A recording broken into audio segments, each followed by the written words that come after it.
Madame, Monsieur, bonjour, vous êtes bien sur Atlantique TV. Bienvenue dans la deuxième émission du quart d'heure politique consacrée aux élections municipales sur le Val de l'Aire et le bassin d'Arcachon. Aujourd'hui, nous nous trouvons à Andernos en compagnie d'un candidat, Monsieur Christophe Charpentier. Christophe Charpentier, bonjour. Merci d'avoir répondu à l'invitation d'Atlantique TV. Vous êtes candidat pour les futures élections de 2026 pour la mairie d'Andernos. Alors je vous laisse vous présenter. Tout d'abord, bonjour et merci de m'accorder cette interview. Donc j'ai 55 ans, je suis Christophe Charpentier, marié depuis 32 ans et j'ai 2 enfants. Je suis un acteur local depuis plusieurs décennies dans le métier du funéraire et j'ai eu la chance d'accompagner beaucoup de familles qui m'ont fait confiance pendant toutes ces années. Et je les remercie d'ailleurs de cette sollicitation à chaque fois pour mon entreprise. Puis j'ai été aussi un acteur local et j'ai participé dans la vie associative.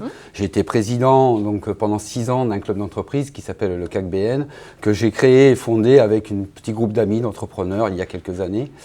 Et après aussi, je suis passionné de sport et j'ai été président du club de sport football à Andernos-les-Bains, Andernos Sport pour le nommer, voilà, avec beaucoup de passion et j'ai beaucoup accompagné aussi les jeunes parce que l'école de football, l'avenir me porte vraiment à cœur. Et puis, dans ma vie, j'ai été militaire et j'ai donc été aussi dans une opération humanitaire pendant la guerre du Golfe, la toute première en 1990, où j'ai pu œuvrer malheureusement pour aider un peuple qui était les Kurdes, qui étaient expulsés pendant cette guerre. Et donc j'ai été très honoré de représenter ma patrie, car c'est quelque chose qui me tient à cœur. D'accord, donc vous avez servi sous les drapeaux, vous avez servi la communauté des entrepreneurs ici d'Andernos et du bassin, le club de foot, donc c'est déjà beaucoup de réussite que vous avez à votre bilan finalement. Écoutez, je vous remercie, oui, non mais c'est sûr que bon, je suis un autodidacte, je suis quelqu'un de très passionné. Oui. Dès que j'entreprends, je le fais du mieux que je peux, parce que tout le monde a l'habitude de dire qu'on fait ça à 100%, mais c'est naturel chez moi, forcément que quand j'entreprends, j'essaie de le faire le plus profondément possible et avec beaucoup de passion. D'accord, donc vous allez au bout des choses. Qui vous accompagne sur cette campagne municipale 2026 ? Parlez-nous un petit peu de votre équipe. Mais écoutez, je tiens à vous dire, et avec beaucoup d'honneur, que je suis une équipe au complet à partir depuis quelques jours.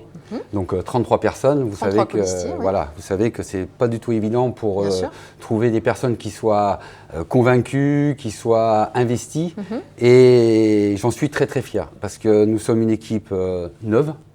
Nous avons beaucoup de compétences, des personnes qui ont des très belles expériences et qui me font confiance. Oui. Comme je vous disais, je suis un autodidacte, donc c'est pour moi pas évident de trouver des personnes qui peuvent venir m'accompagner. Mais on a vraiment une cohésion d'équipe qui est vraiment une réussite et on prend beaucoup de plaisir à tous se retrouver et à vouloir aller dans l'action citoyenne et pour Andernos-les-Bains, rendre cette ville la plus belle possible et la plus dynamique possible. D'accord, donc une équipe. Maintenant, votre projet, quel est-il ? Parce qu'on ne peut pas nier qu'Andernos-les-Bains, quand même, il s'est passé des choses pendant 2 mandats. Les Andernosiens ont pu voir des choses sortir de terre, un cinéma, une jetée, un marché. C'est des choses que vous n'auriez pas faites ou que vous auriez fait différemment ? Quelle est la vision de votre équipe par rapport à l'évolution de la ville ? Alors, effectivement, moi, je ne suis pas là pour dénigrer ou pour reprocher des choses de ce qui ont été fait depuis maintenant, je dirais, 40 ans.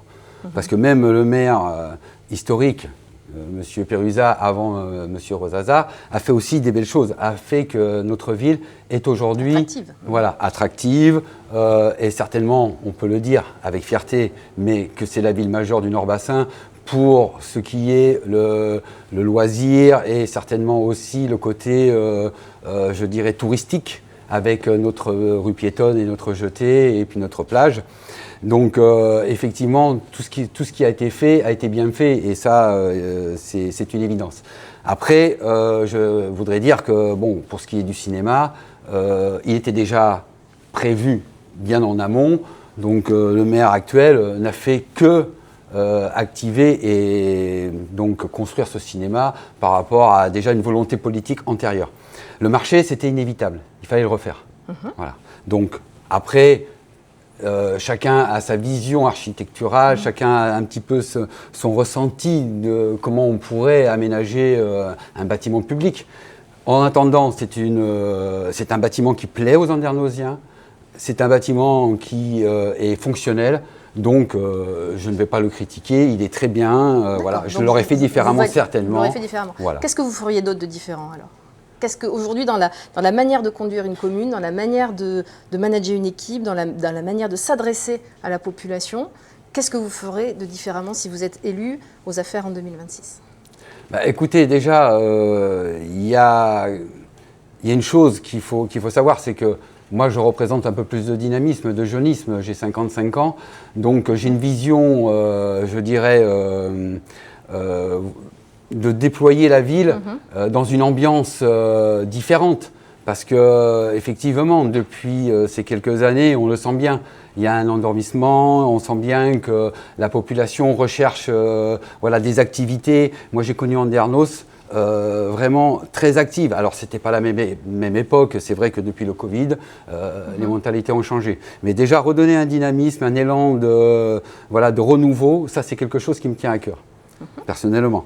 Après, il y a aussi des infrastructures à améliorer et surtout aussi peut-être à construire. Dites-nous.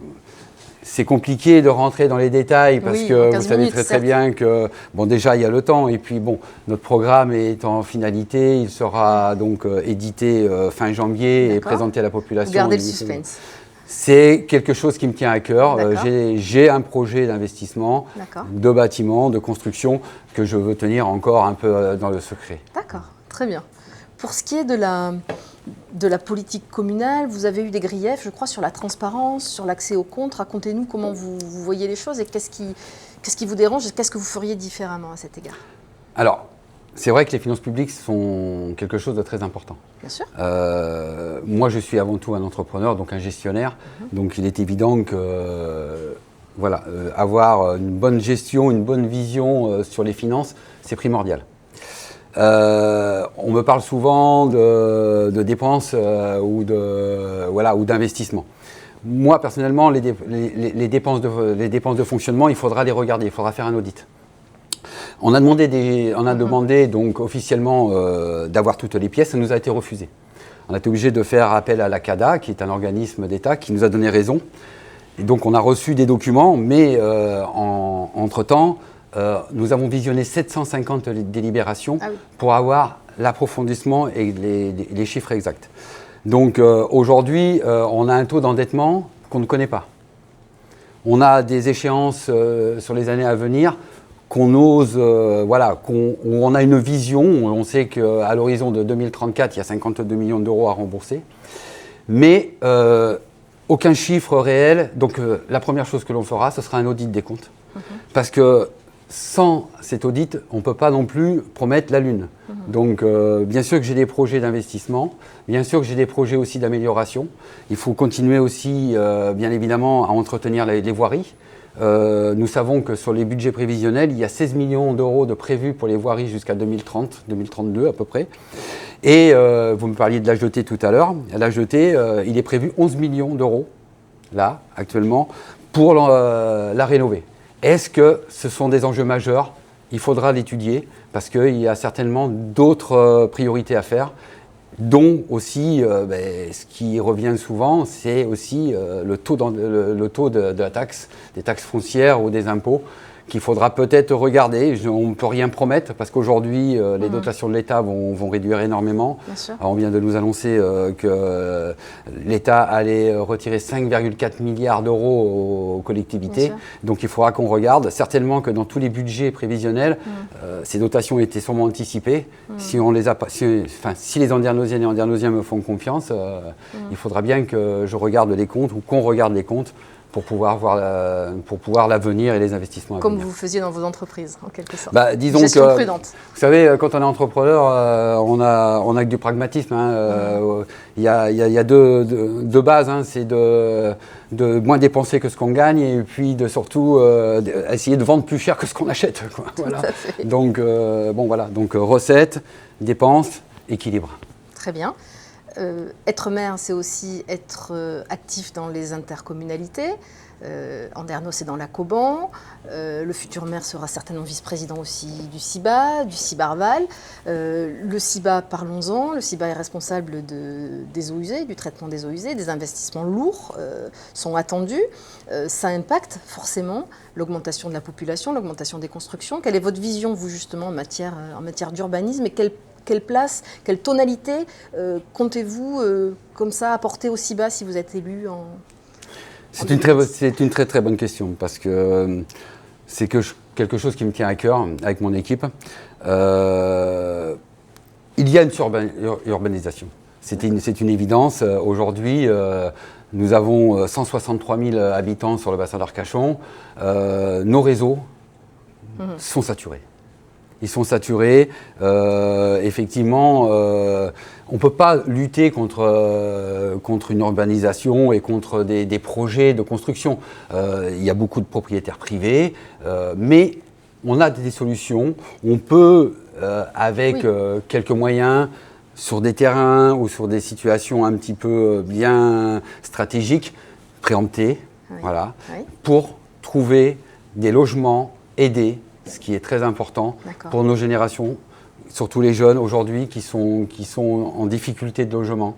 Parce que, on le dit, c'est vrai, c'est pas de la démagogie de dire qu'il faudrait qu'on fasse des logements pour aider les plus jeunes. Mais c'est une réalité, il faut les aider, il faut peut-être revoir le PLU, peut-être trouver des solutions différentes. Il existe un bail réel solidaire, voilà. On a des solutions, et avec mon équipe, j'ai même des personnes qui sont très à la pointe dans l'urbanisation, dans l'urbanisme, et qui vont certainement trouver des solutions pour aider nos jeunes. Très bien. La croissance de la population d'Andernos, voilà, on a 12 000 habitants à peu près, on a pris je crois 600 habitants l'an dernier, enfin, on est sur le taux de croissance à peu près souhaité par le SCOT. Donc vous êtes pour contenir, si je résume votre propos, pour contenir cette expansion de population, mais de cibler les besoins pour les personnes qui en ont le plus besoin, en fait, si je résume un peu votre propos. Comme je vous disais, c'est une évidence. Il faut qu'on trouve des logements pour les personnes qui n'ont pas des revenus qui sont exorbitants. C'est 60% de la voilà, c'est ça. Donc, si vous voulez, il va falloir mettre en œuvre des techniques. Bien sûr que, bon, voilà, je ne peux pas tout maîtriser aujourd'hui, parce que, comme je vous dis, moi, je démarre un peu en politique. Je suis un homme. Non, mais tant que vous n'êtes pas dans les dossiers, on peut comprendre voilà, que donc c'est ça. Mais j'ai une vraie conviction et j'ai l'envie de pouvoir changer un peu la donne. Vous avez conscience que tous les candidats qui soient élus aujourd'hui ou qui se présentent pour l'être demain disent la même chose. Je ne serai pas le maire du R+2, je ne serai pas le maire des logements. Et puis, au final, on se retrouve avec quand même beaucoup de construction. C'est quand même une réalité. Vous avez cet engagement-là de contenir l'urbanisme d'Andernos. Tout à fait. Bien sûr, c'est une évidence. Mais il faut le faire. De toute façon, vous parliez des évacuations, des problèmes des inondations. Aujourd'hui, si on veut sauver notre bassin, il faut prendre à bras-le-corps l'environnement. Ça va devenir une action majeure dans les années à venir. On est même déjà en retard. Ah oui. On est déjà en retard. Notre bassin, c'est notre patrimoine. C'est lui qui nous fait rayonner. Je veux dire le monde, c'est une grande vue, mais ne serait-ce que déjà qui valorise nos paysages. Au niveau national déjà, le bassin d'Arcachon est quelque chose qui est très prisé. Et d'ailleurs, heureusement qu'on a les touristes et beaucoup de monde qui profitent de notre cadre de vie. Donc si on ne fait rien aujourd'hui, eh bien, demain, je peux vous assurer que notre bassin sera mort. Donc c'est une priorité pour moi de mettre au cœur des intercommunalités, du CIBA, l'environnement. Très bien, c'est effectivement intéressant. Parmi les autres sujets de votre programme que vous souhaitez développer, qu'est-ce que vous pourrez nous dire, à part ce projet d'investissement patrimonial dont vous nous avez parlé tout à l'heure, que vous dévoilerez plus tard? Quels sont les autres points saillants de votre programme, peut-être en matière de sport, en matière de culture, en matière de jeunesse, en matière d'aide aux personnes âgées? Qu'est-ce que vous pouvez nous dire aujourd'hui?